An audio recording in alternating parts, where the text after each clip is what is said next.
Oh, I don't think it started recording, is it? Hang on a second. Mm-hmm. Oh, there we are. Yeah. Right, okay. Mandy Evans? No. Joe Hale? Yeah, present, Liz. Thank you very much. Okay. Merry Christmas and all that.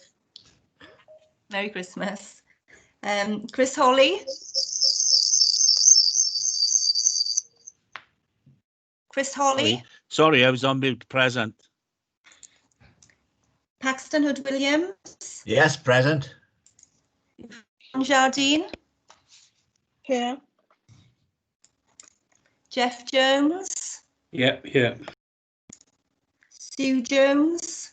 Yeah. Erica Kirshner? Hazel Morris? Yeah. Gloria Tanner? Present. Cyril Anderson? Present, Chair. Mike Day? I'm here. Mike Dirk? Kevin Griffiths? Wendy Lewis? Present.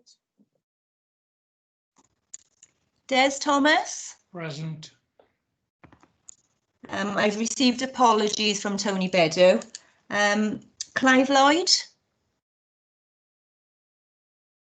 Clive Lloyd? Yeah, I am here. Elliot King? Yeah, good afternoon, I'm here. Dave House? Sorry, yes. Okay, thank you. Okay, thank you, Liz. Can I first, before you start the meeting, thank you, Paxton, for chairing this meeting, this joint meeting for us. You're very welcome to. That's another matter. We'll talk about that again, I'm sure. That's not a problem. Item 2 on the agenda is the disclosures of personal and prejudicial interests. I don't know if anybody has anything they feel they need to declare at the moment. If so, this is your opportunity. I don't see any hands going up, so I'll assume not. Item 3 is the prohibition. Sorry, the prohibition of whip votes and declaration of party whips.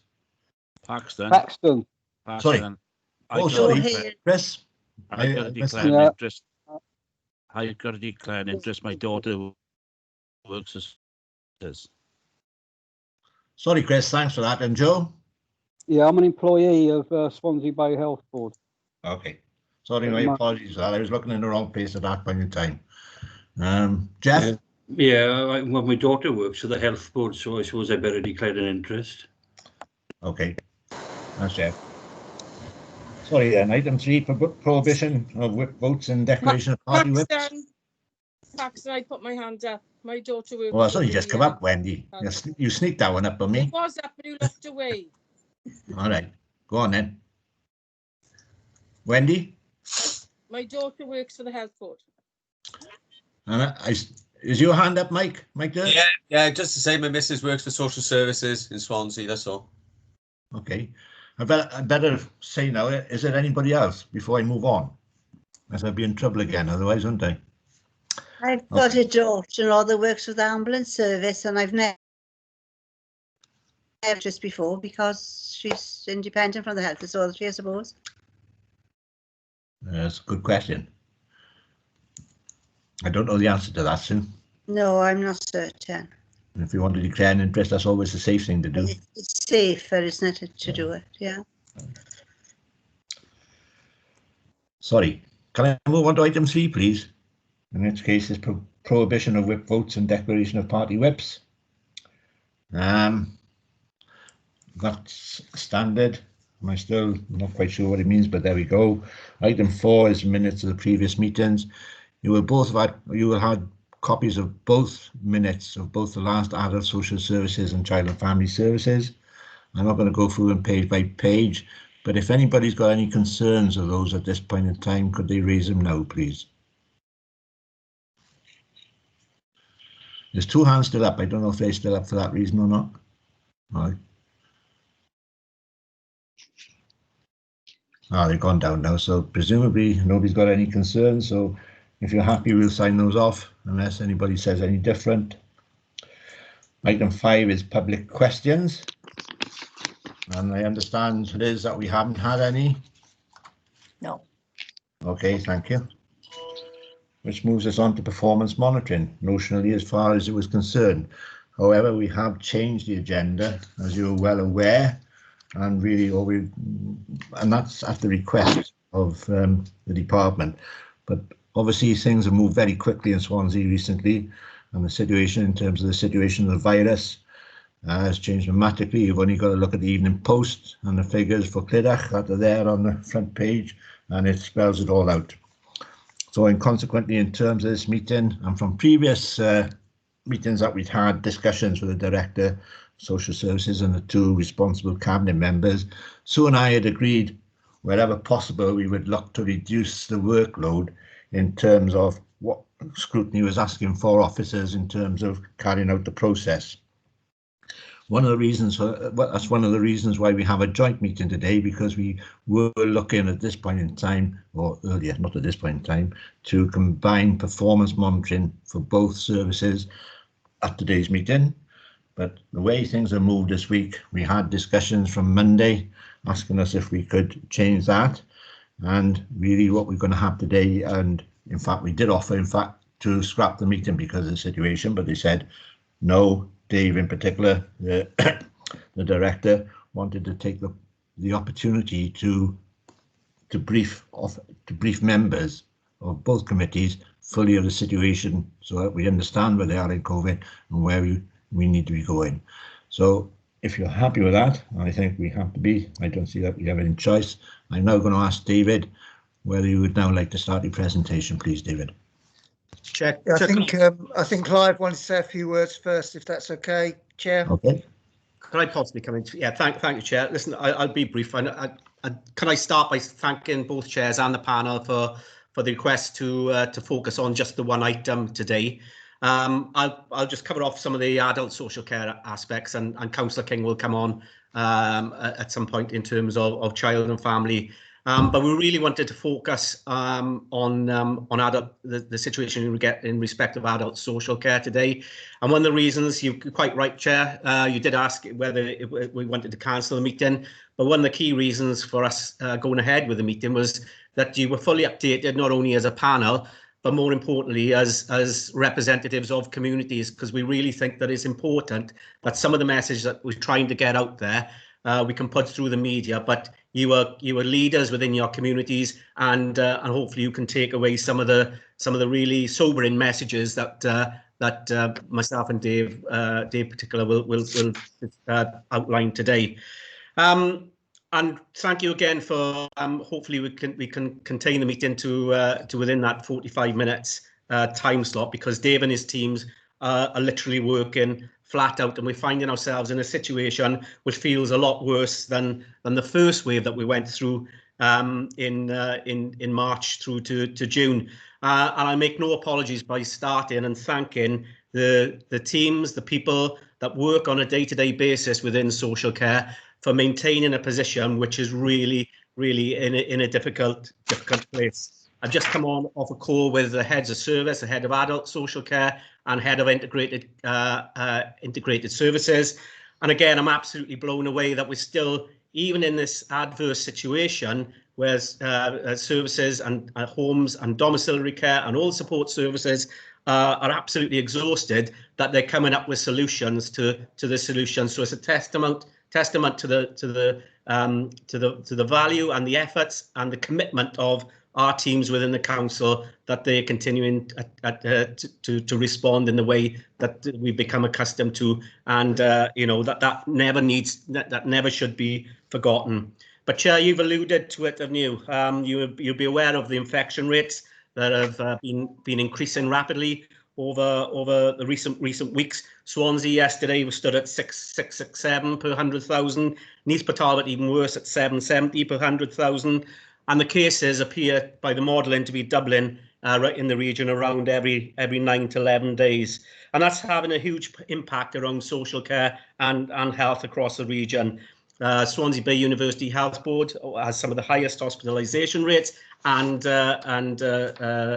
ICU bed take-up. So the community transmission and the high infection rate is having a massive impact on our care services and health services. And despite all the infection control measures that we've got in place, really tight control around PPE and restrictions going in and out of care homes, closed settings, for example, because of the community high levels of community transmission, staff are still catching COVID and testing positive. That means invariably there's staff are being asked to isolate, or we have are dealing with the normal sick absence that we get at this time of year, and that's impacting care homes, domiciliary care, but really importantly our support functions as well. So don't forget that all the frontline are reliant on some of the support functions to keep it going. So the resource planning, the drivers, the cleaners, the cooks, the people that provide all these auxiliary services to keep care homes going, they're all being impacted at the same time. So as our staff are being impacted, despite all our best efforts, we're still seeing an infection getting into care homes, and that means tighter restrictions for residents of care homes, where new residents are not allowed in for a 28-day period.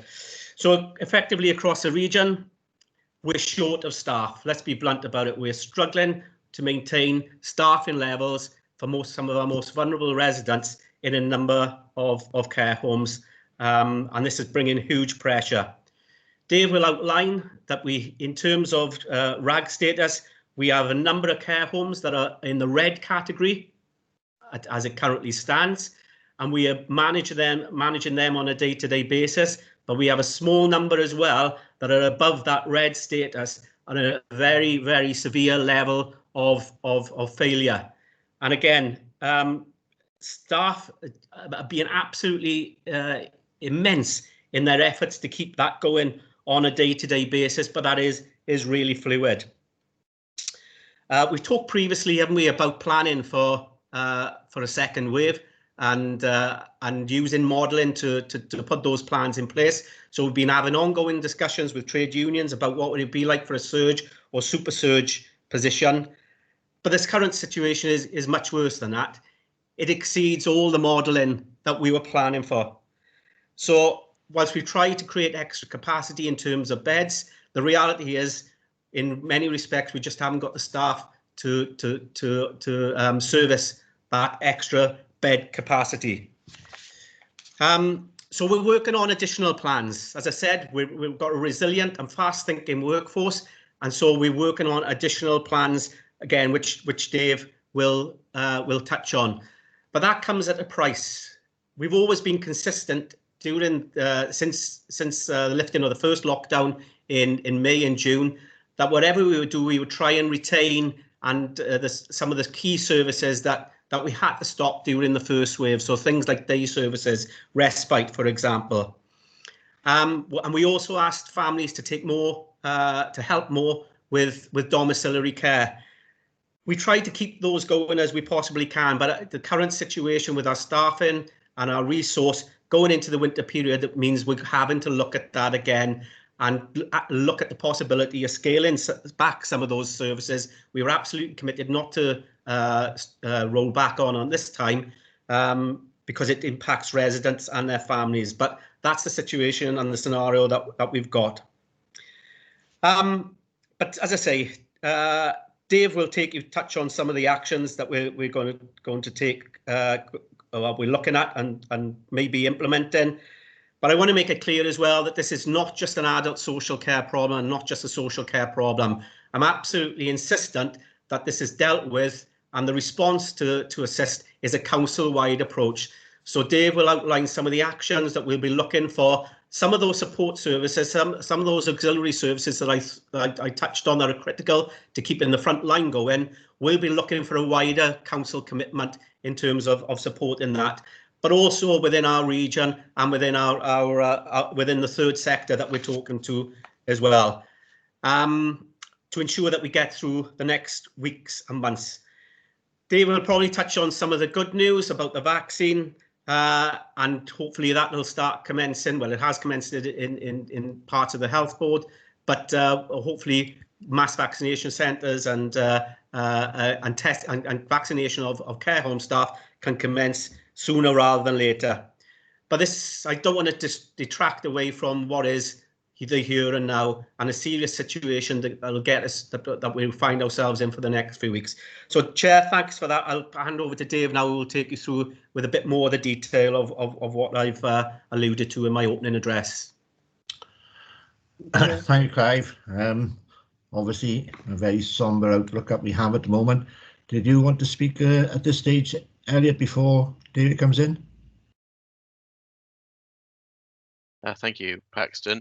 I just really fully support Clive's comments there, and I think within Child and Family Services, you can see the performance report, where the levels are there, and the services managing to maintain that. But there's obviously a lot of close working now with the education, with education, particularly with schools and closures there, to make sure that there is staying in touch with those families who are identified with the RAG rating as being families that need to be kept in contact with. So just to give that assurance, really. But otherwise, I fully support what Clive has said, particularly around this needing to be a whole council approach. I really strongly support that as well. Okay, thanks, Elliot. Obviously, we had a look at the performance figures. We had a few questions coming through from those, but we'll look at that again on another day, I think. Over to you then, David.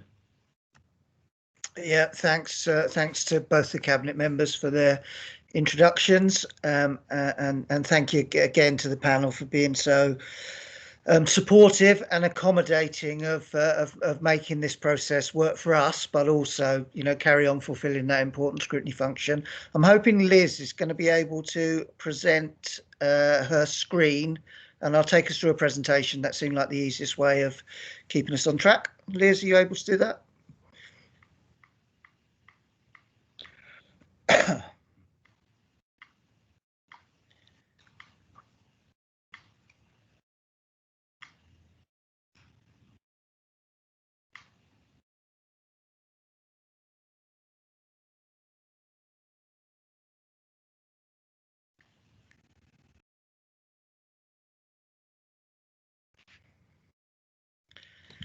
Okay, just to give you a bit more of the detail that Clive's touched upon there. So a reminder, when we first in this area instigated local control measures, so pre the fire break, the point at which we were concerned and then triggered those local control measures, rates of infection were 50 per 100,000. And positivity rates in terms of the number of when people are tested were at 5%. That's the threshold, essentially, for when you're really worried about, what's going on in your communities. So we need to bear that in mind. At the point where the national fire break was implemented, our rates of infection in our region were around 400 per 100,000, and our positivity rates were up to 25%. In reality, that national fire break probably came a little bit late for our region. Our preference would have been that national fire break was implemented earlier.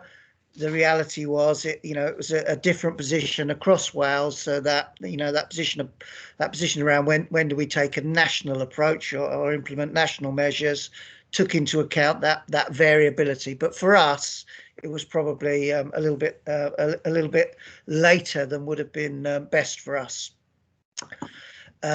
National fire break did have an impact. It did bring those numbers down, brought it down to about 200 per 100,000, maybe a bit below that, and positivity rates came down, but only to around 10 to 15%.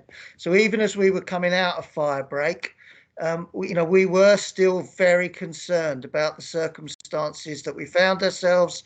Obviously, there was, national measures put in place post fire break, but we were concerned. Would those national measures have sufficient impact to continue bearing down on the rates?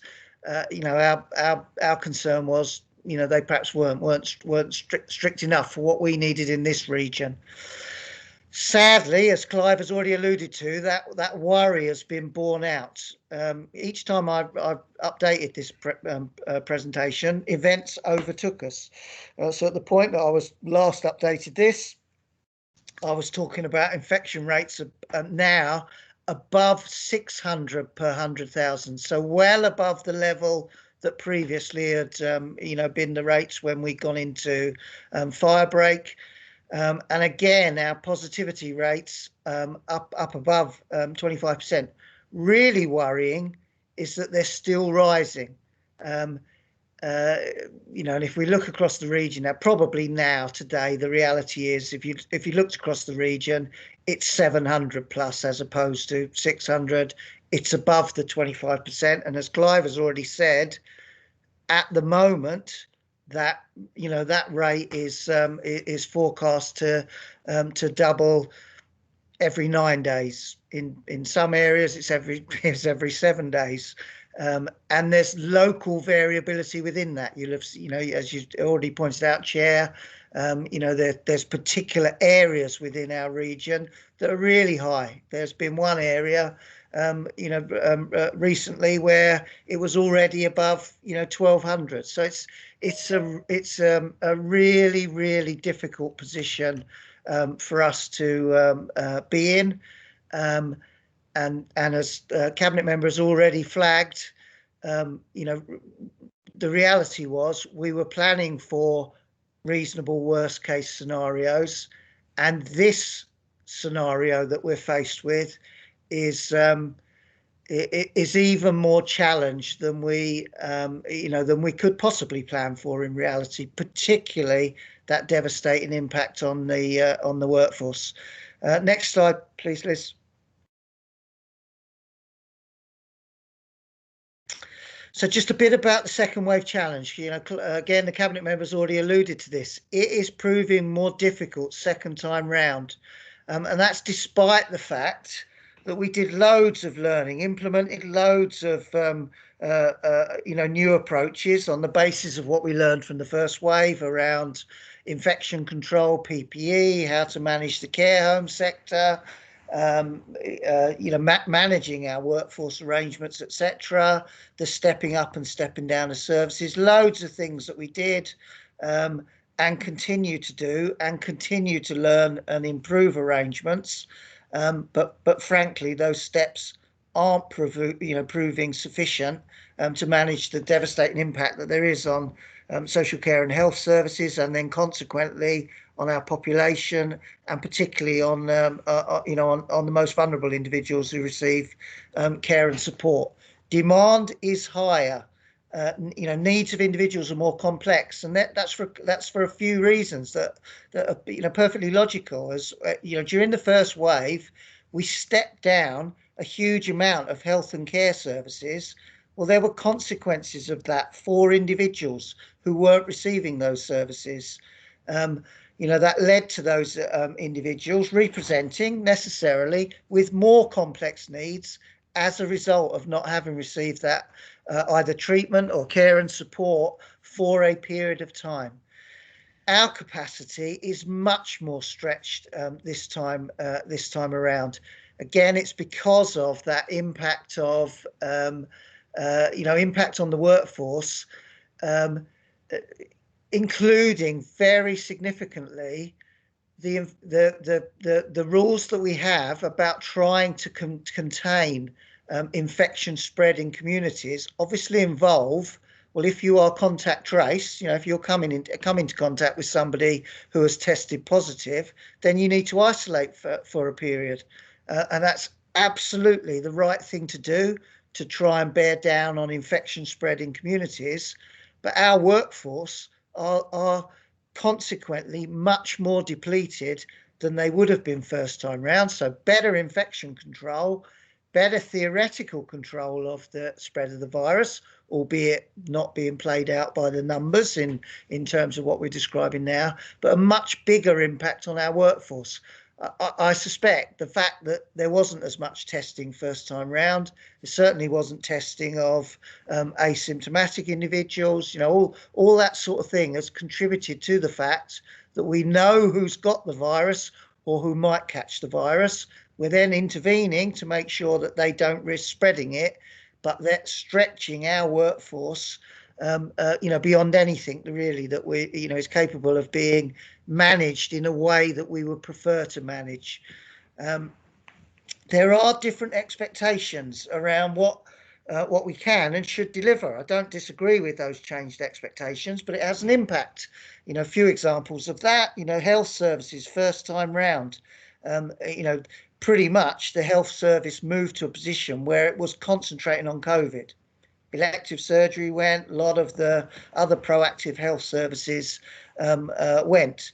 You know, cabinet members already referenced, you know, we stepped down a lot of our services. What the expectation has been and what we've tried to do is maintain those services across health, across care. Consequences of that is our reduced workforce is stretched even further, trying to cover all of those things. And again, as the cabinet members have said, you know, reaching a point now where that's beyond impossible. There's also been the impact of, you know, on the workforce of their extraordinary efforts that, again, the cabinet members have referenced. They have been, you know, achieving extraordinary things through this year. They are exhausted. You know, that is absolutely the truth of things. And yet we got to a point where the ask of them is even greater. And that's really difficult. Somebody said to me something yesterday that resonated for me, that, you know, people are working at such a pace, and then, you know, examples where they are going off and isolating because they're a potential, you know, contact. That's almost like the first break they have had this year. And I think we probably all recognise at that point where you stop and take a break, actually that is when, you know, when you become ill, just as a result of, you know, you've let your guard down, and I think there's some considerable truth in that. Again, that's impacting on, have we got a workforce across the sector, you know, health and care, well enough, strong enough, you know, able to cover all of their responsibilities, and that is severely challenged, despite they continue to do extraordinary things. All of that added up together is that our options to flex are much more limited this time round than they were first time round. So it is, as cabinet members have said, a much bigger challenge this time round. Liz, next slide, please. I've touched on some of this already. There are increased demands. The fact that hospitals have continued to deliver their routine healthcare, as well as responding to COVID, it's not only had an impact on the health service, it's played through to social care as well. So we've had much greater levels of reablement demand, for example. You know, following elective surgery, etc., as well as responding to people that have had COVID, you know, etc., and those demands. So that increased demand on the on health services by trying to deliver all of their responsibilities as best as they can, having, you know, has flowed through an increased demand on adult social care. As I've said previously, needs of individuals have changed and been more become more complex. Really important to recognise that family and community support that we absolutely relied on first time round, and frankly, families, communities, unpaid carers, again, were extraordinary in their efforts to step up, you know, during the first wave. That has an impact on those individuals as well.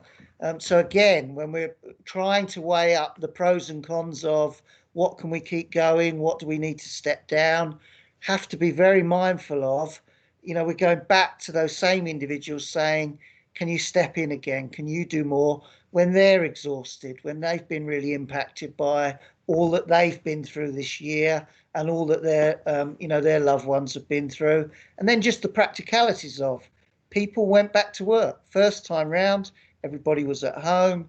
You know, now or over the year, it's changed. People have gone back to work. Their abilities to be able to flexibly support individuals that otherwise, you know, we would be supporting, that's reduced. All of that has, you know, again, has, you know, increased demand on adult social care in particular, but I will talk about children's services later on. Keep going, Liz.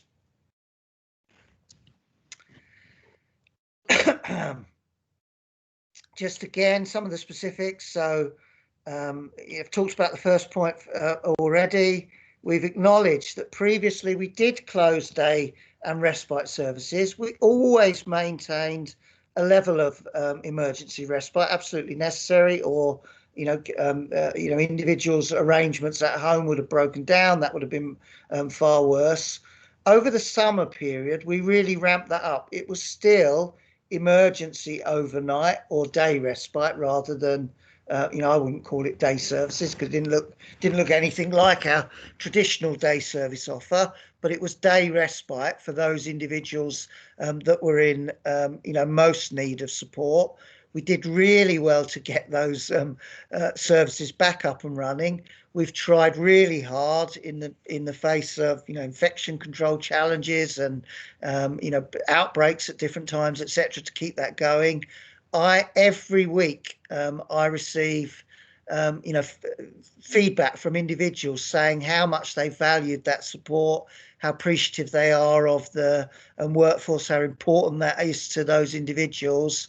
You know, we are going to have to keep some of that going, but the reality is we're going to have to row back on some of it. And given that we were already operating at emergency levels, rowing back on some of that stuff is going to be a real challenge for individuals. But we are, you know, having to make really difficult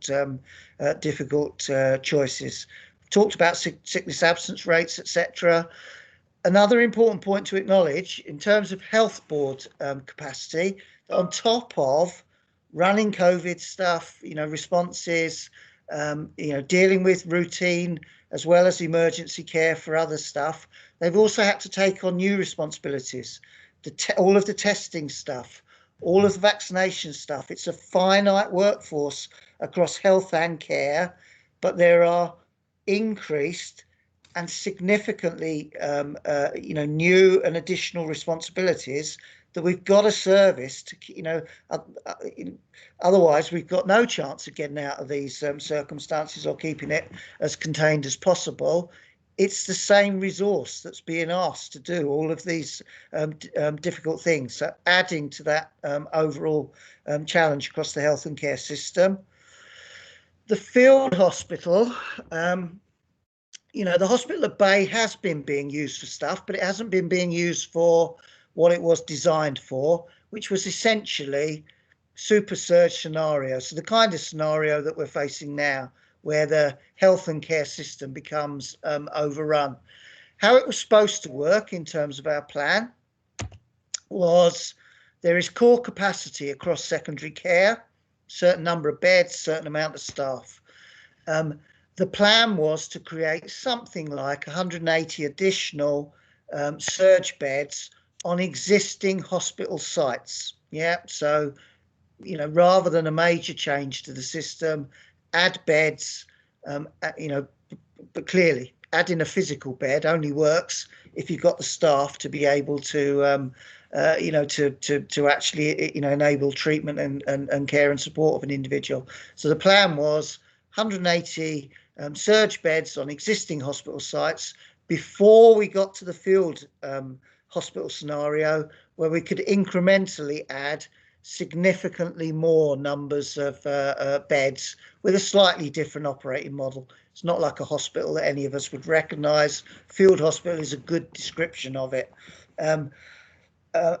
Where we found ourselves, in the same way as I'm describing the challenges for staffing across social care, Health Board have experienced exactly the same challenge. Significant numbers of staff either off because of COVID or off isolating because of being picked up by contact tracing, etc. That's meant that currently we haven't been able to staff the planned number of surge beds on the secondary site, which means we're almost getting to a point where we may have to trigger the field hospital, which was the super surge. So you almost miss out the surge bit and you're straight into the super surge capacity. The reason that that's really problematic for us, or one of the reasons that's really problematic for us, is that community-based health staff would have to move into that hospital setting, that field hospital setting. And when I'm talking about all the pressures on community, one of the ways that, all of that is under pressure, and it's an integrated model.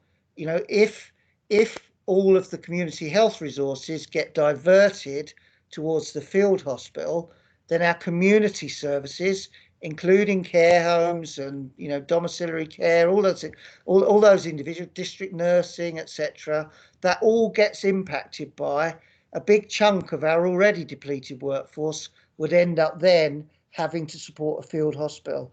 So it is an ultimate, theoretical response to the kind of pressures that we're facing, but it has unintended consequences of making our community arrangements even more fragile than I'm describing, when actually we need them to be stronger and more resilient.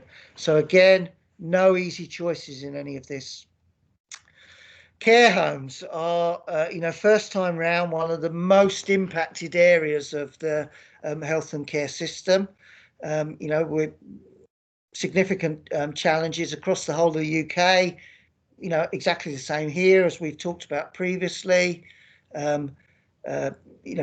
Devastating that when infection gets into a care home, despite all of the measures that we put in place to stop that happening and to keep them as safe as possible, if infection does get in, the reality is that our most vulnerable residents across Swansea and the region are at much greater risk.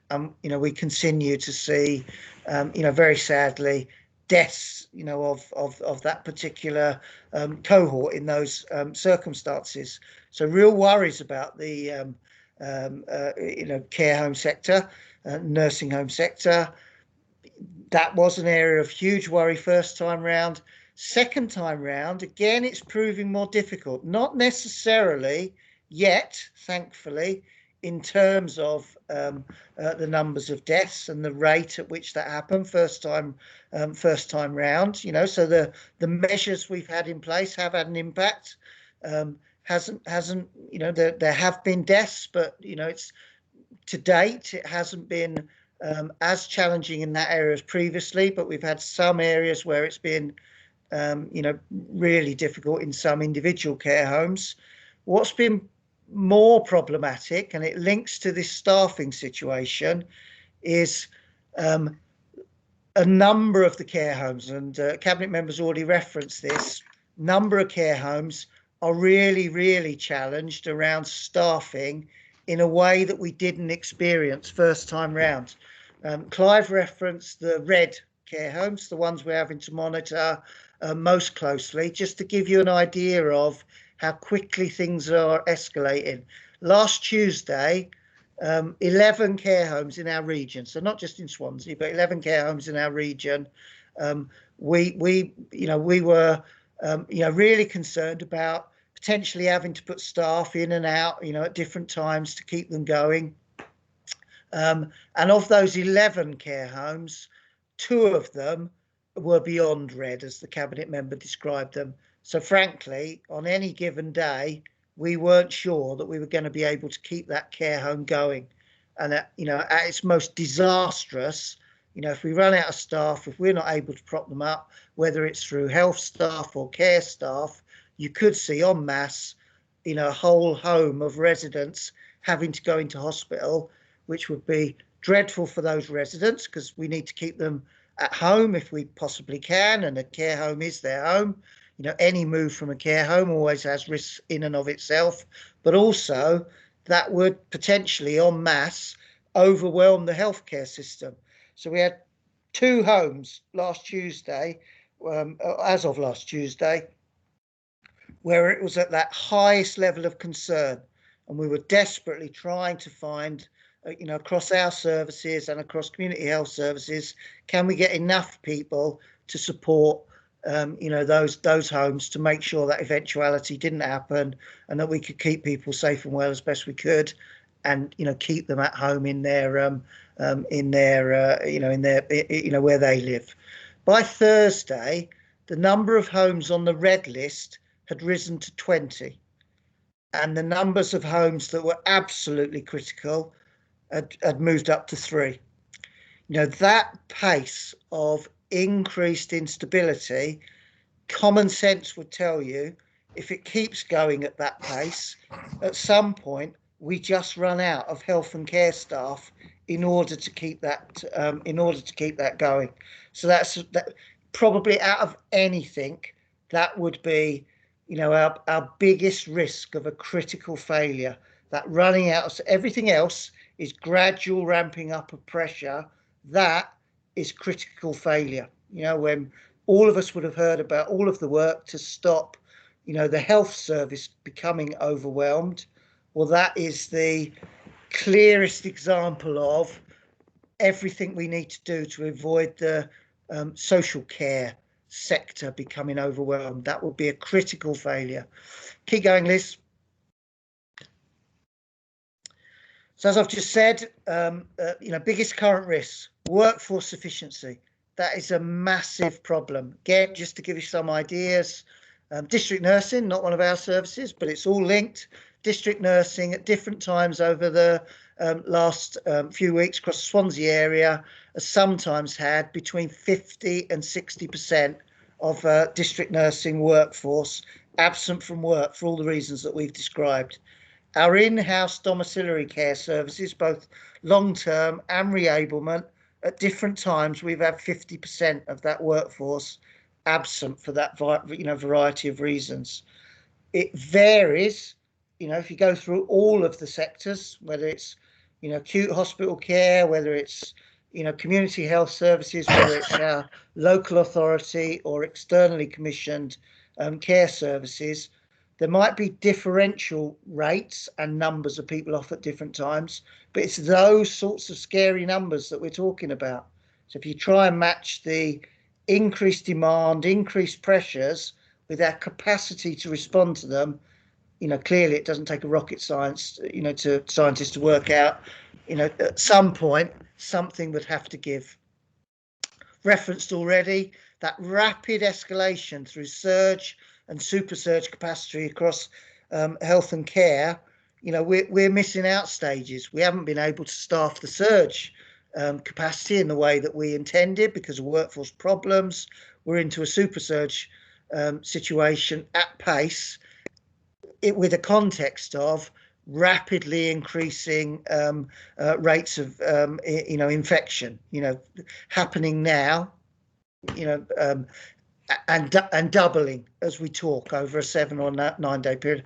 And then that critical one for me, care home failure. It'd be devastating for a care home to fall over in Swansea or in the region. Doesn't matter whether it's Swansea or Neath, but for that to happen, that would be devastating for our area.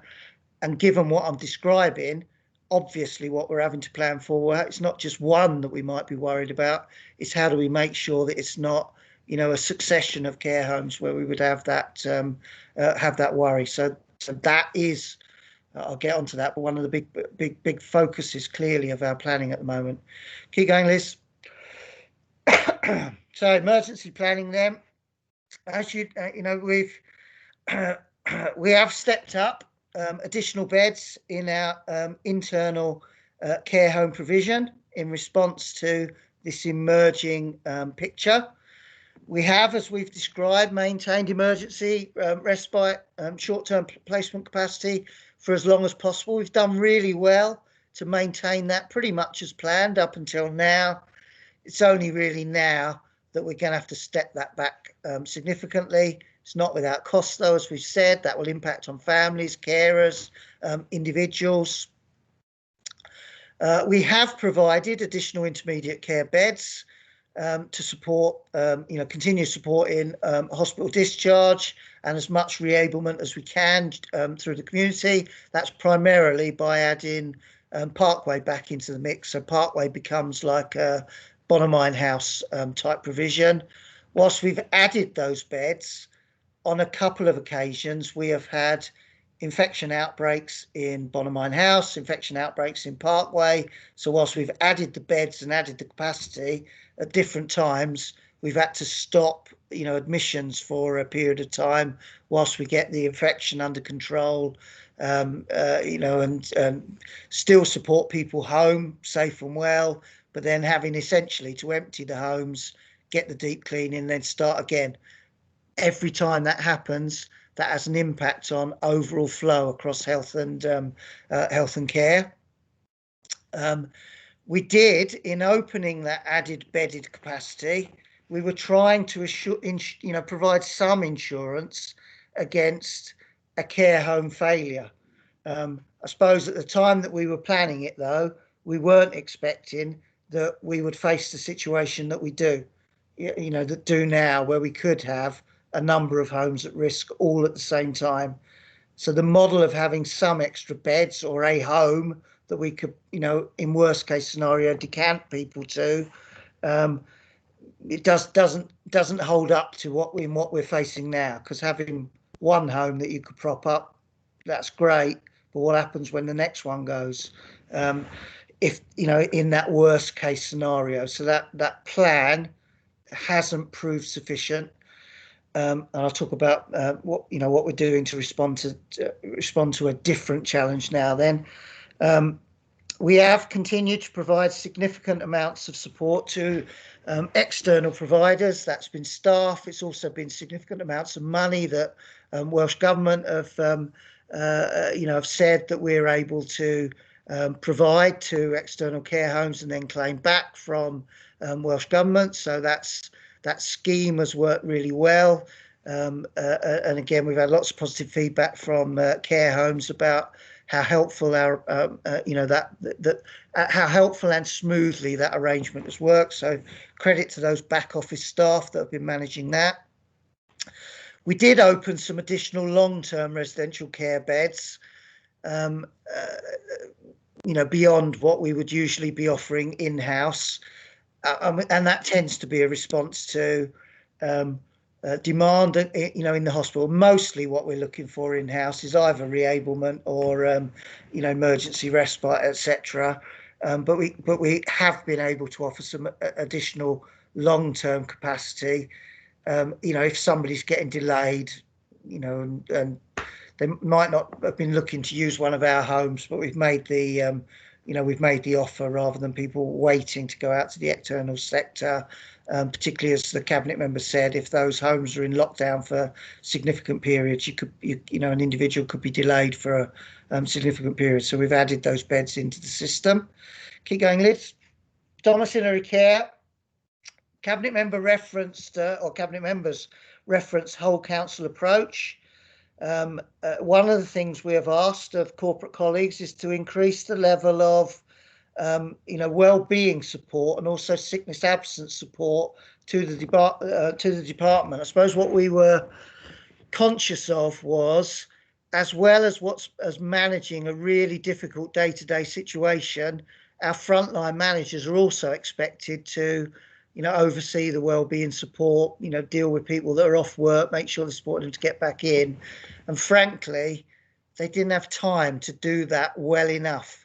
So we've made an ask of, no, we need additional corporate support to take some of the burden off frontline managers and make sure we're doing as well as we can to support those staff that are being impacted by all the demands that we're placing upon them. We've had a particular focus on domiciliary care.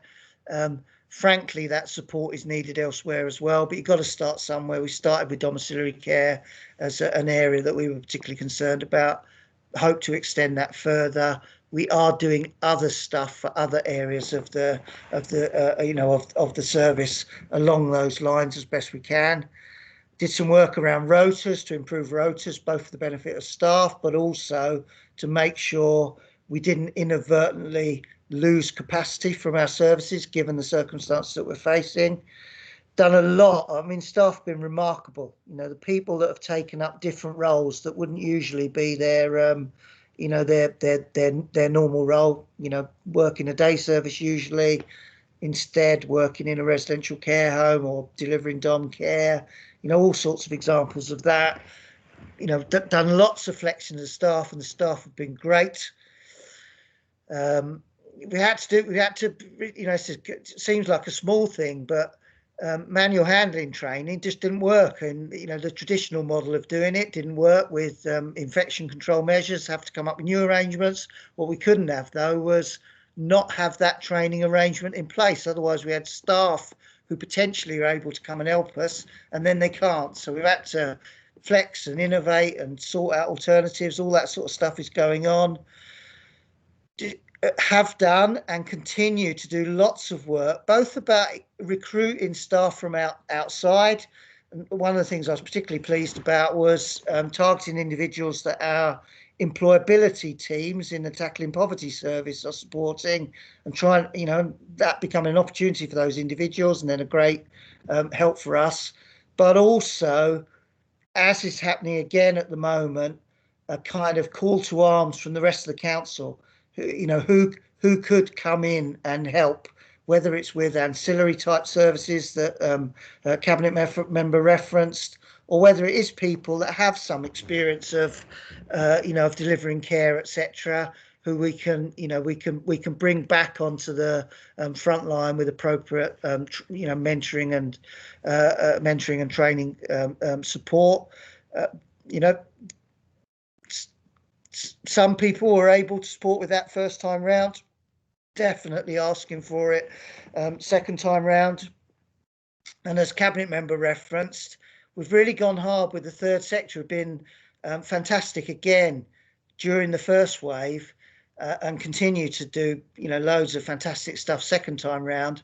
But we've gone for a big ask with them at the moment around, have they got a workforce that again have a care background, who could step in and help us with the current situations, and getting a real positive response from third sector around that, which is fantastic.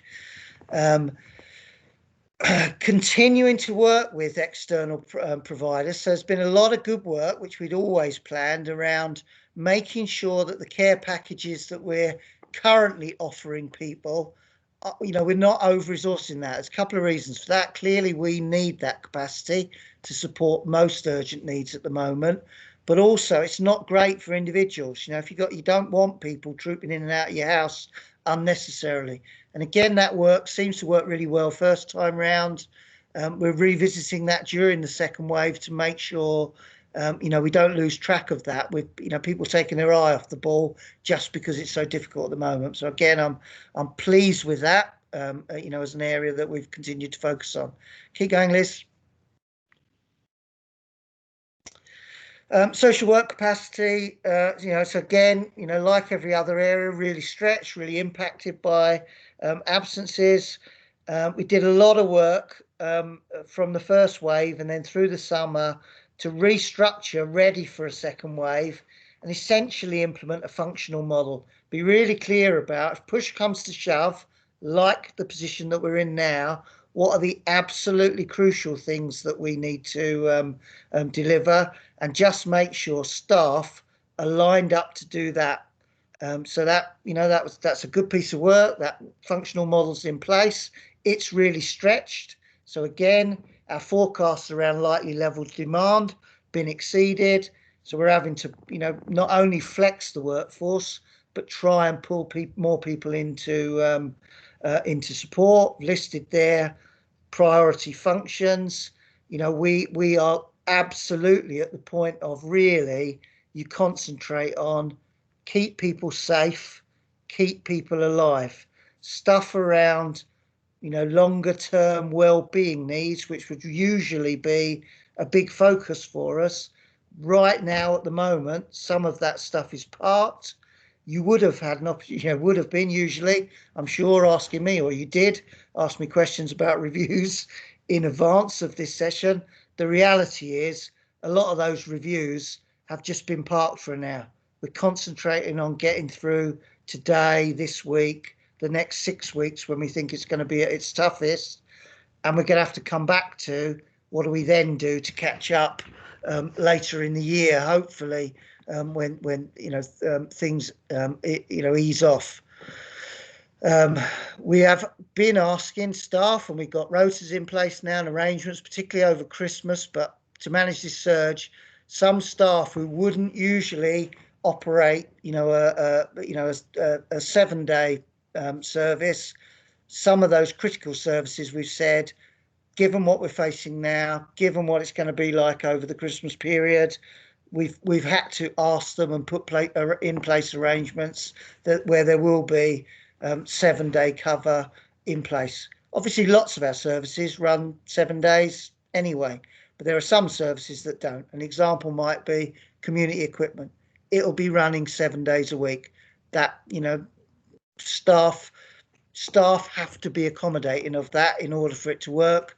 They have been fantastic. Some of our social work functions wouldn't usually run 7 days a week.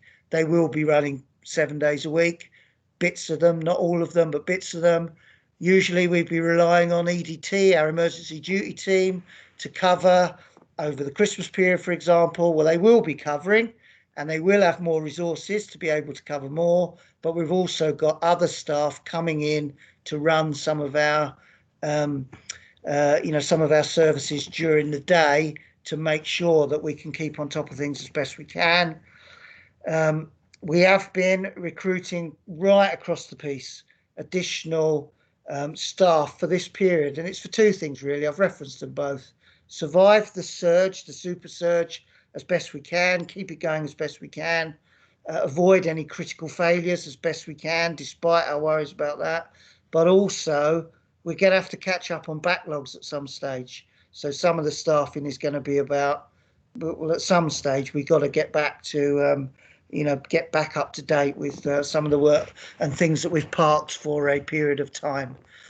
Keep going, Liz. This is where we get into the really tricky territory. So, but it's an inevitability, isn't it?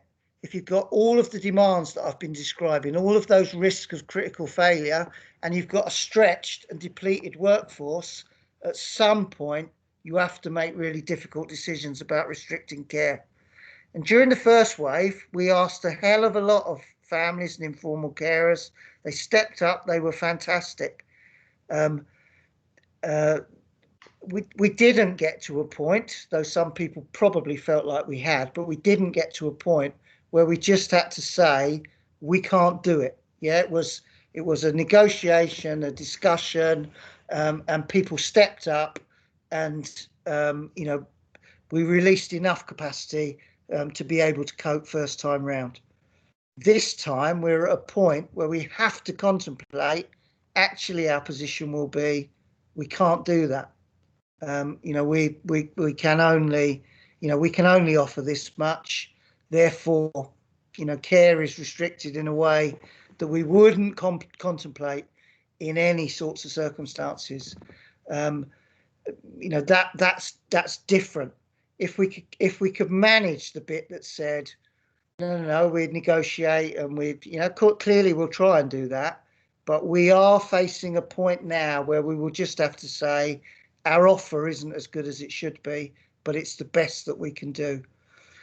That would mean that as and when we need to do that, then really for the first time we'll be properly exercising the dispensations under the COVID legislation, where we're really saying we're not meeting, legal obligations under Social Services and Wellbeing Act, so we're relying on COVID emergency legislation to have a legal position for why we are restricting care in the way that we are. Talked already about 7-day working. A 7-day working just to prioritise the absolute what matters today to keep things going and to keep individuals safe and well today. Domiciliary care visits, the reality is it's going to be focused on critical care. We're not quite there yet. We're still, we're still keeping it going. Clive and I were really worried the week before last. We had a weekend where we weren't sure we had enough domiciliary care staff to cover our existing commitments. So, we're worried about how we're going to manage that. We managed to cover that. When you're at that point, you necessarily we're going to have to be saying, we're stopping doing that. This situation is much more urgent. We're at that point now. Assessments at the front door. We obviously have loads and loads of contact at the front door. In terms of what we'll be able to respond to, it will be as I'm describing, safeguarding stuff. Is someone unsafe? Are we going to cause harm to this individual by not responding to them? Keeping people alive is the reality of lots of what we'll have to be focusing on. Some of that long-term well-being stuff, which we're obliged to be working with, is we're not going to be able to respond to. Don't want to be in this position, but it is the reality of where we're at. Any care plans, I've said we'll be parking the care plan reviews. You clearly can't park all care plan reviews, because some reviews will be triggered by the fact there is an immediate safeguarding concern. Therefore, the situation has to be reviewed. But planned stuff will be parked for the time being. We could get to a situation where we're having to say, and I think we're getting there now. Again, not quite there as of today. We haven't tipped into this position, but I think we are going to get there over the next couple of weeks, where we have to say to domiciliary care providers, where you are struggling, can you go to another provider and negotiate, between you? Can you cover runs? Now, that sounds like a perfectly sensible thing to do, to manage resources, get care covered. That's not great for individuals. That means for an individual, the carers that they are used to receiving care from, they're going to, it's going to be somebody different. That happens, not necessarily in this way, but that happens a lot of the time and prompts concerns and complaints, and we try and limit it. I think necessarily it's going to be happening more and more over the next few weeks to get through as best we can. Similar issue, time slots for domiciliary care, really important thing. We like to set a time slot. People want to know, when we're coming, when they're going to get their care. The time slot is obviously linked to when they need that care, early in the morning or, late at night, etc., or meal times or whatever it is. We are going to be struggling to manage that. The reality is it's going to be about, we've got this much capacity. We'll be able to get to you at this time, but it's not going to be ideal. I'm stressing it because that's a big impact on on individuals. We'll limit it as much as we can, but that's the reality of the situation that we're facing. Keep going, Liz. I just want to touch on children's services. Necessarily, as cabinet members both described, it's big impact on adult services for all the reasons that we've described, and that integral link with health. I don't want us to forget, though, there is an impact on children's services as well. So there has been a workforce impact on children's services.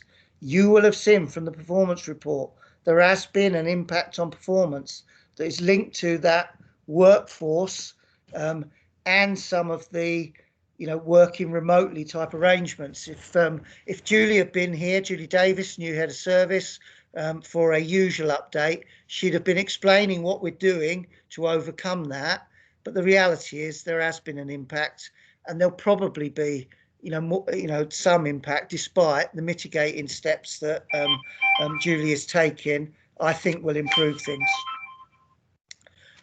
Big impact on direct work and relational social work practice. Yeah, so at the very heart of all social work practice is that need to build relationships, work directly with individuals, families, those receiving care and support, etc. Particularly important in children's services. Our whole model is based around the emphasis on relational social work practice, science safety stuff, etc. You have to go back a bit, Liz, or I forget what I'm talking about. The that stuff has really been compromised. Workers have been fantastically innovative about coming up with other ways of doing that work, but it's definitely impacted on the quality of the work. It's just limited it greatly. That's meant that some of them, some of our work has been less effective with some children and families. That means our ability to intervene in ways that preempt risk of family breakdown, etc., has been compromised. So that we just have to be honest about that. We're trying to work with it, but it is it is a problem. The complexity of family circumstances and children and young people's circumstances in different ways to adults, again, has been impacted by schools being out of action in the way they usually would be running, etc. All of those things have made it more complicated. There's been impacts on mental health, all sorts of other issues that meant that the circumstances of families that we're working with are more difficult, and our ability to work with them well has been compromised. But our staff, the leadership within Children's Service has been fantastic in trying to mitigate it, but it's impossible to mitigate that entirely. Much more challenging territory. Keep going, Liz. The particular problem we've had is around where children do need to be looked after. Placement availability has been much more restricted, and that's meant that where we would have, with more placement availability and more ability to wrap around support, being able to support some children in a family placement, it's proved impossible to find that right family placement in the current circumstances. So we've had a bit of an upward pressure on, more children having to, having to be supported in more institutionalised forms of care, residential care placements, etc. That entirely contradicts our strategy. That we are very focused on, we want every child living in a family. If they do need to be in a residential placement, it's for a short period, for a particular, for a particular purpose. But we want them back in families in or around Swansea, so that we can wrap our services around them. That has been compromised. Set us back. I think we're probably, 6 months to a year behind where we otherwise would have been with the strategy. We're going to have to catch that up in the future. Doesn't mean that those children aren't being safely cared for. It just means it's not the optimal care arrangement that we'd really want for them, which would always be in a family setting. What has been hugely impressive, though, is our early help services and our statutory children's services. They're all still running, albeit in a very different way to they would usually be running. And I think that's, again, an extraordinary testament to the staff and the leadership in children's services. I'll reinforce the point that the cabinet members have both made. Our heads of service across the piece, our staff across the piece, the wider sector, independent sector, the third sector, council as well, council colleagues, the cabinet members. They won't like me saying that, but the cabinet members, elected members. It has been an extraordinary team effort.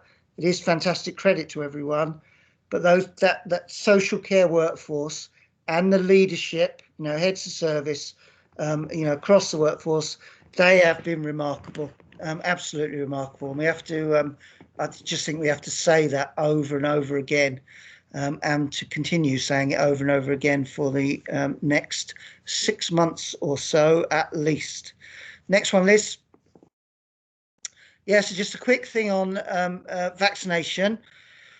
So I know now, definitely, I didn't know absolutely that it was going to work, but I do know absolutely as of today, the mass vaccination site will be up and running, in the region from next week, which means that from next week, our care staff, particularly, first of all, our residential care staff, not just within the council, but in the external sector, can start the vaccination programme.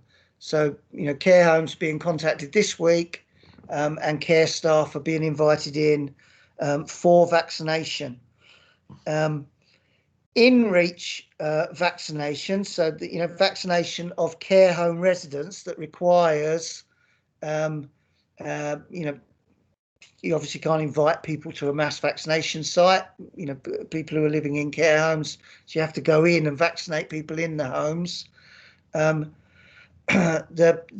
Welsh programme for in-reach vaccination is currently, there's only a pilot running for how that will work to make sure the logistics work and that we don't end up wasting vaccine. So that pilot has started in one area of Wales.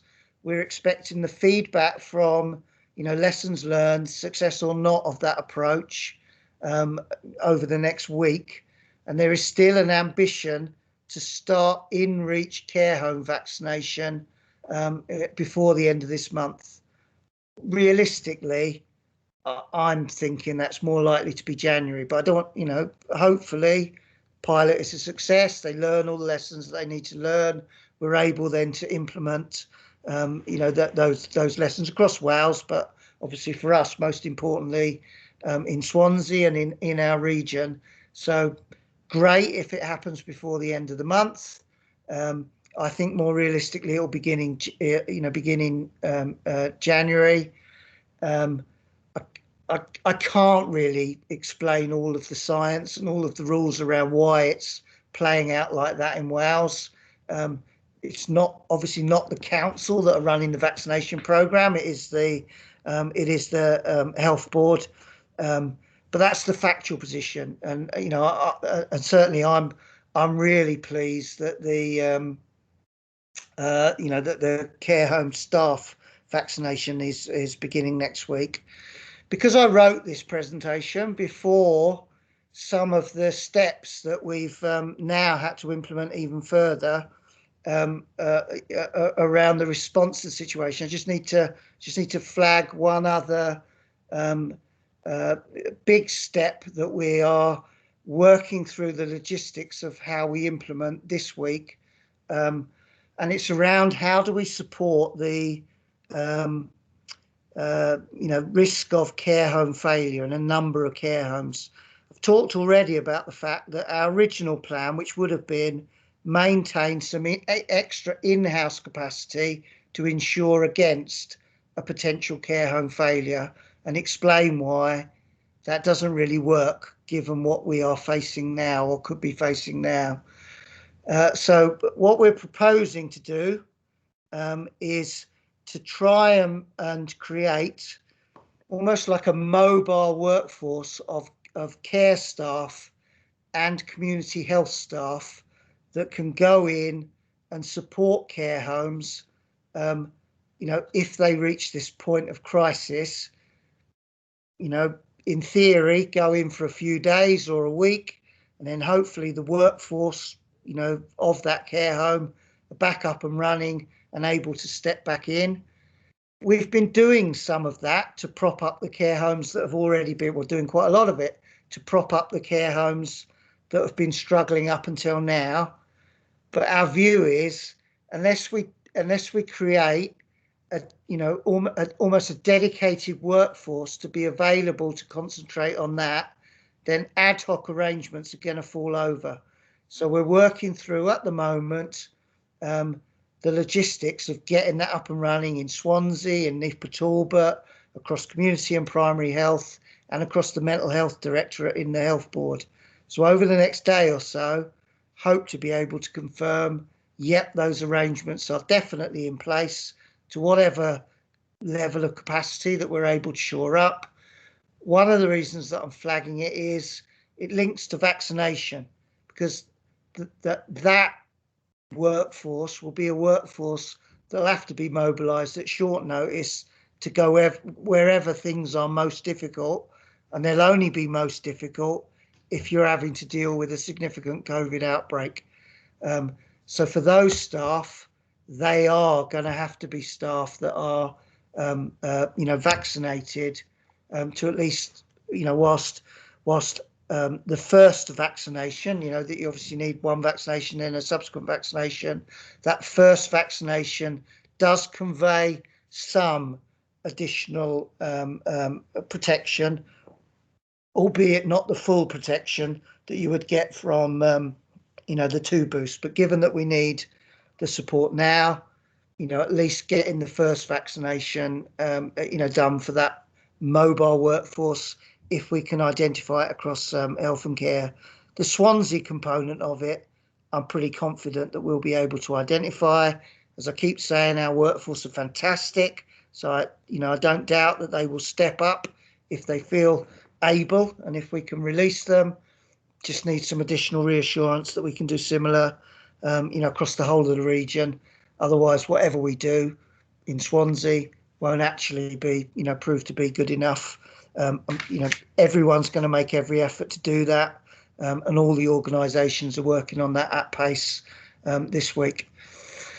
I suspect I took longer than the 3/4 of an hour that we asked for the committee to, to limit yourselves to. I suppose I have to take full responsibility for that, Chair, but hopefully it gave you a good sense of both the challenge and what we are at least trying to do to respond to that challenge. Well, yes, David, thank you very much for that. Obviously, it is quite a somber message, as I say, that is coming out.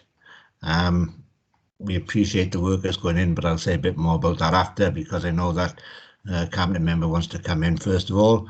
So if you'd like to come in at this point in time, Clive. Yeah. Thanks, Chair. Listen, Dave, you did go on a bit over the 45 minutes, but I think it absolutely sums up the all-consuming amount of work that everyone is tied up in at this moment in time in dealing with the current situation. And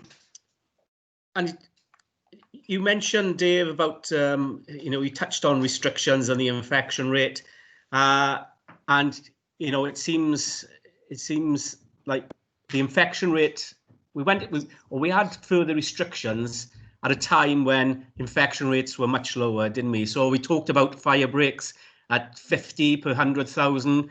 We're now at, I think I worked it out, at 700 plus across the region.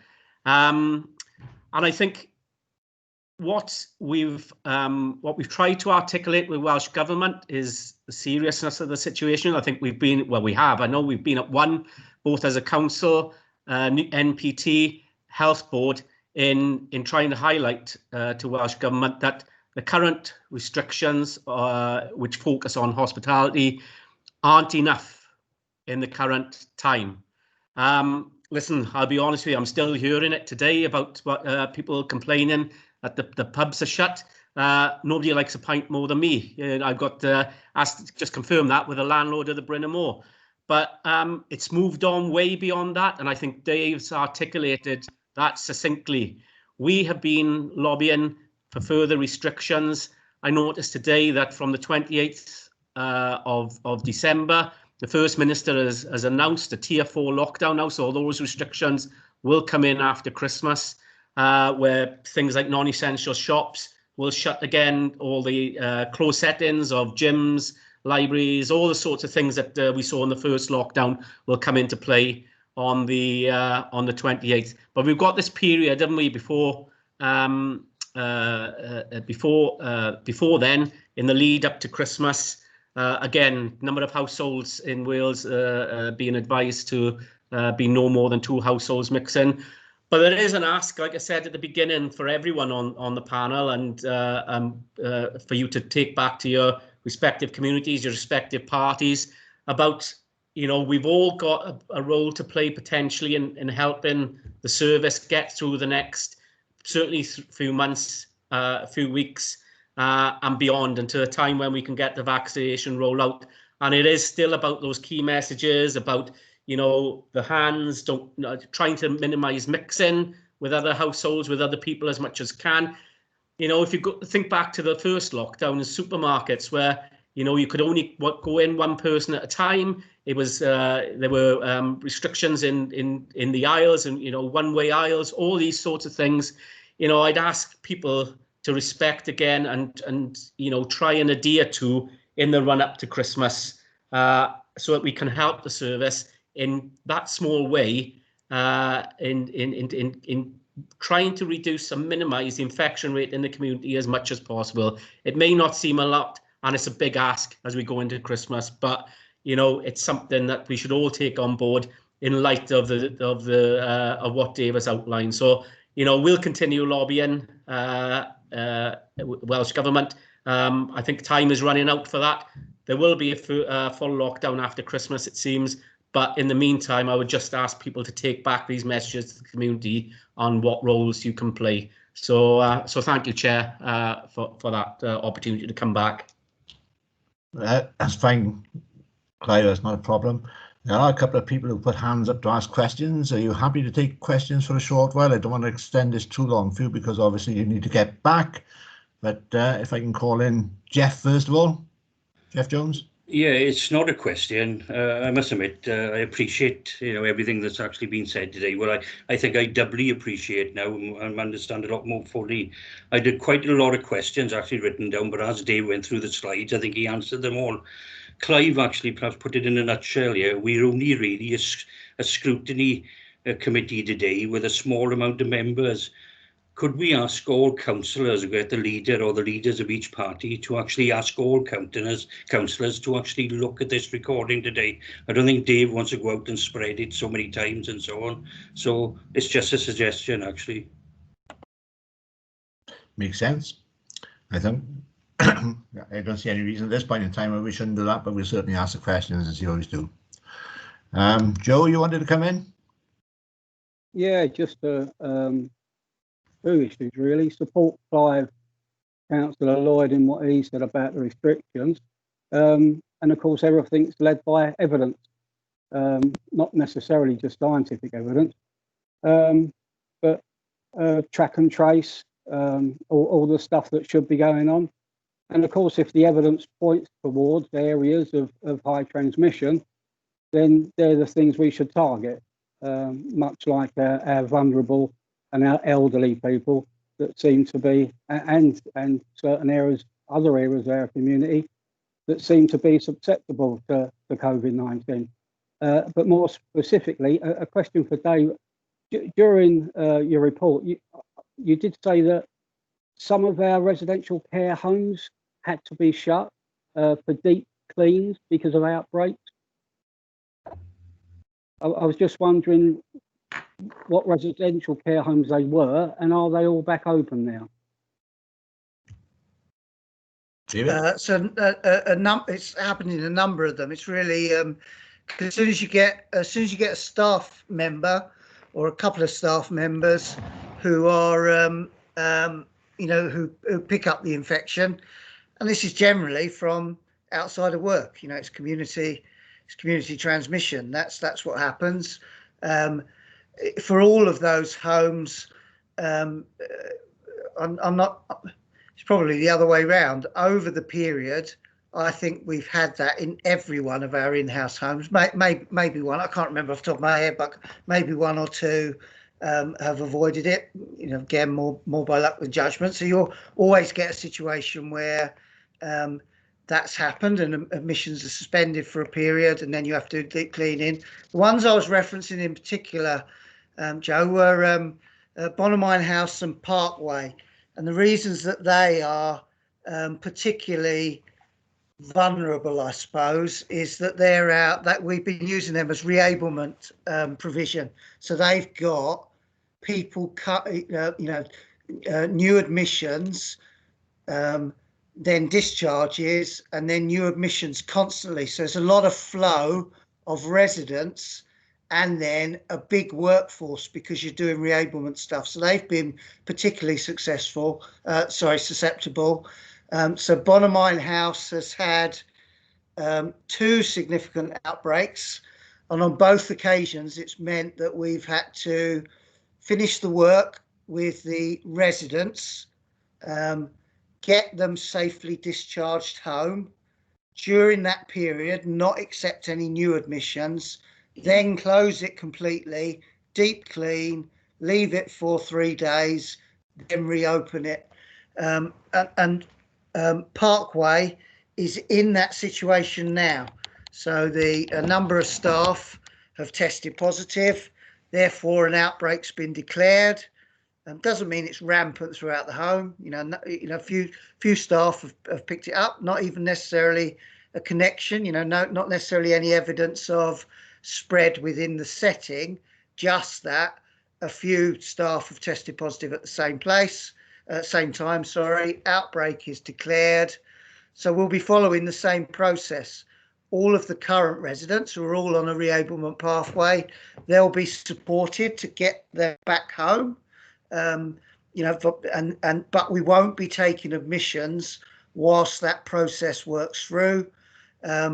Get to the end of that, however long that takes, it'll take a number of weeks. Then we'll close it for that period. Won't have any residents in there. Won't have any new admissions. We'll do a deep clean. It'll sit for 3 days, and then it will be reopened and we'll start again. So it's the reablement ones that it's particularly impacts on, Joe. So we got none closed at the moment, because I do realise we're coming to a peak with the virus. So yeah, no. And when I say closure, it only really applies to. Suspended to admissions. That's happening across loads of care homes, including ours, etc. Yeah. The closure bit really was referencing reablement, i.e., you actually empty the home because you can. It's a reablement facility, and then you're closed for a few days. While the deep cleaning takes effect. So it's probably my language that spooked you, Joe. No, that's all right. I understand it completely. Chris, you've got a question? Yeah. Thank you very much, Pastor. Thank you, Chair. Dave, thank you very much for the presentation. It couldn't have been easy to write that, to be perfectly honest with you, and then present it. Couple of things. Number one, if there is going to be restrictive care, and we'll obviously get some sort of reaction from various carers and what have you. If that comes about and members are approached, could we have a dedicated number to contact or a dedicated email address so that it wouldn't tie up a lot of people? So that if we get asked, we can do that. Secondly, do we know the demographic of how this is being transmitted? Because I find it very hard to understand how this rapid increase is taking place, and if there's any indication from PwC or whoever else is doing the research and the feedback on this, and do we know how it's being transmitted about in a demographic way? And finally, obviously we've got the schools open, or the schools are open, but there's very, very few pupils in them at the moment. And do we think that with our children's services that we have when we had the last occasion, we had teachers phoning schools where there were vulnerable children. How are we going to manage that over the Christmas period? Thank you. Yeah, no, thanks, Chris. Look, we'll recirculate. I think both the cabinet members previously circulated an explanation of here's what to do if you are contacted. So it's good suggestion that we recirculate that. I'm hoping that Clive and Elliot will remember after this meeting that we need to recirculate that and chase that for me. That's good. So we'll do that. Just remind me. Just say the words at the beginning of each of your points. Then where did you start, Chris, for the next bits? Yeah, the one about the demographics of how this. Yeah, I can't give you the ins and outs. So I could put you in touch with who could give you the ins and outs. But it's the general messages are it's widespread community transmission. So we haven't been able to identify anything in the region that you'd specifically point to and say, well, it's a particular problem in this setting or in this particular area. It's generally what, we do have that. We do have big workplace, outbreaks. Of course we do.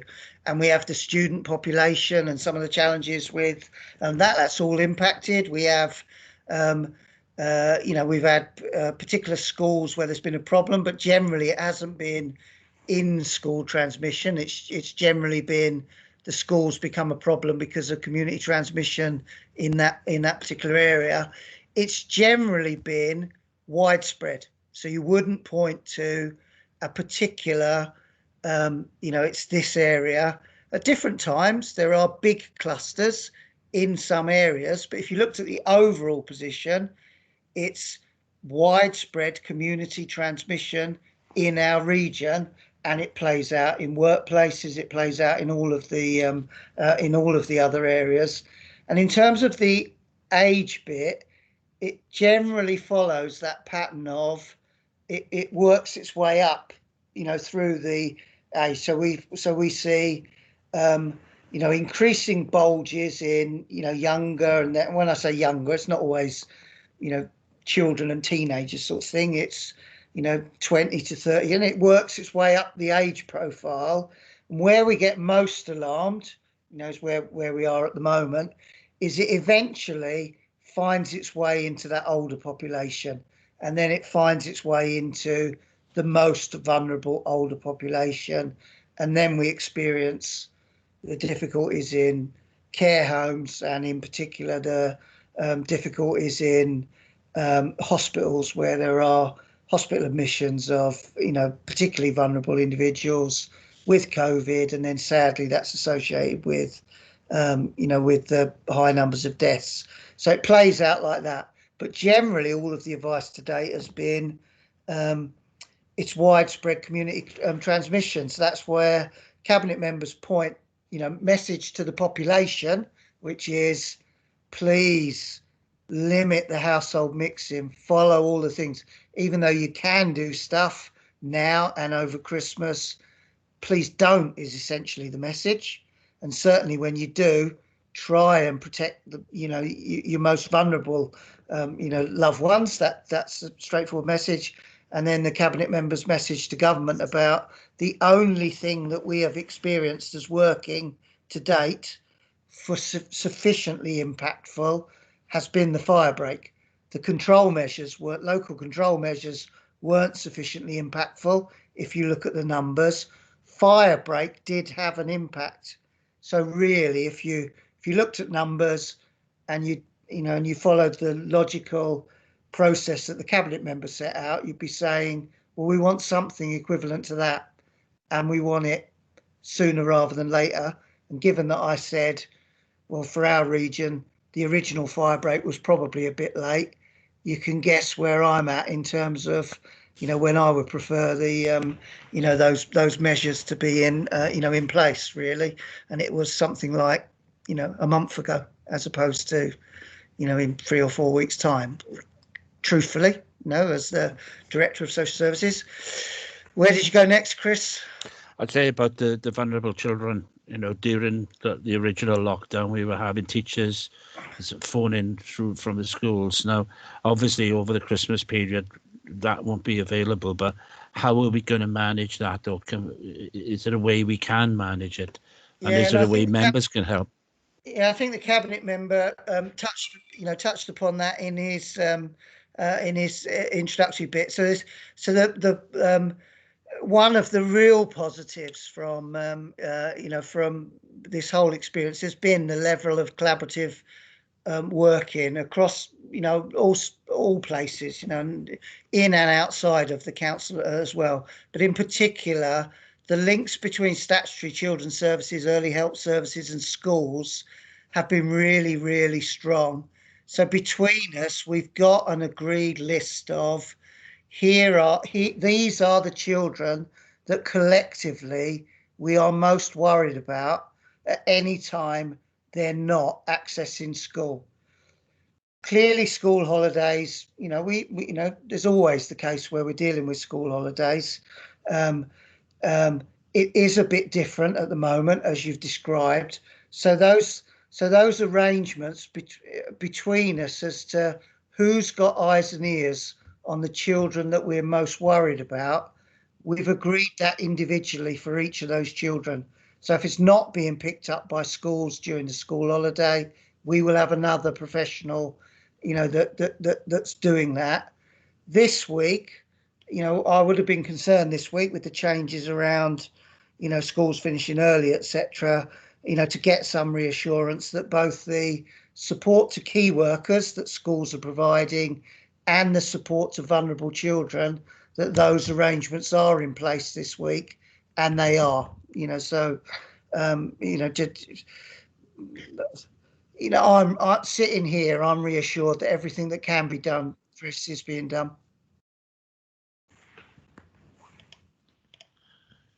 Sorry, Sue, you wanted to come in? Yes, please. Just support really, and thank Dave and Clive and Elliot for the presentation. It's really highlighted the situation we're in. But looking to the future, I'm really concerned about the carers and the impact on them long term. And I think we need to keep that in mind. But can I just also thank all members of staff, and our appreciation goes out, well, wholeheartedly to them in this horrible experience that we're having. And just to put our thanks as a committee to those members of staff who've all worked up and above their capacity. Okay, thanks, Sue. From my personal point of view, basically all the questions I was going to ask more or less have been answered. I was going to ask a question on track and tracing and mass testing and where we are likely to be with that, but I understand that there are significant manpower requirements in terms of doing that. But is there anything to be gained from doing it to avoid or minimize the amount of contact with people who are potentially able to pass the virus on, being self-isolating? So, I mean, first of all, the pressures on the system of track and trace and our workforce are absolutely the same as the pressures that I've been describing for, health and care. So really stretched beyond really what's, manageable. We are at a point where we're at the moment probably approaching saturation point for the number of tests that can be carried out that have actually been allocated to our region. And I'm flagging that is because actually the numbers that we monitor around what's the infectivity rate and what's the positivity rate. Well, if you don't actually test all the people that need to be tested because you've reached the limit of your testing capacity, well, it's going to artificially deflate the numbers. So but discussions are going on to see whether that can be increased at a national level, so we at least know what's going on. That bit of the workforce again have been extraordinary. Don't sit with me, but fair play. Great council response to make that work as well as possible. But it's really creaking at the seams. There is a plan in place to add some additional resilience to it, particularly over the Christmas period, which will help. But frankly, for all the reasons that we've described, the ask of that system is being exceeded, beyond what actually can be coped with. So that is a real and genuine worry. In terms of the mass community testing,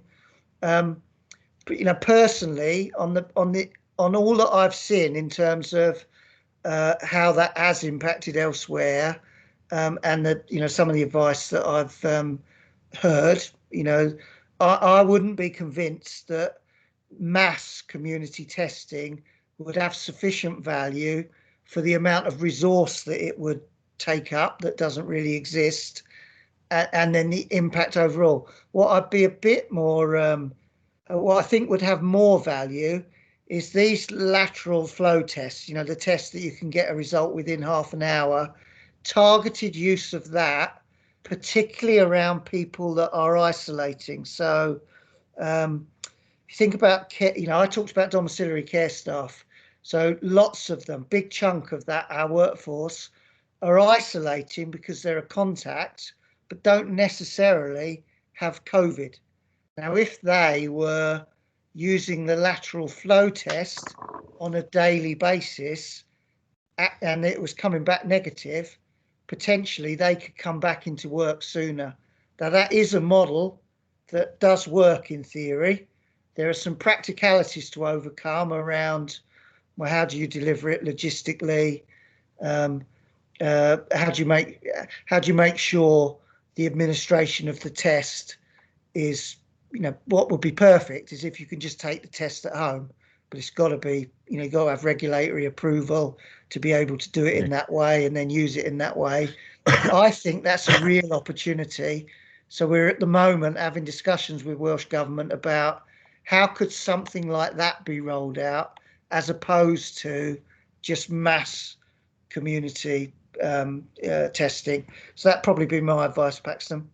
In that respect, David, I think it's probably lateral flow testing I was thinking of rather than mass testing in that sense, because you have got that ability to get an answer very quickly, and possibly if you've got a couple of somebody who's been clear for a couple of days, you can potentially bring them back into work then, can't you?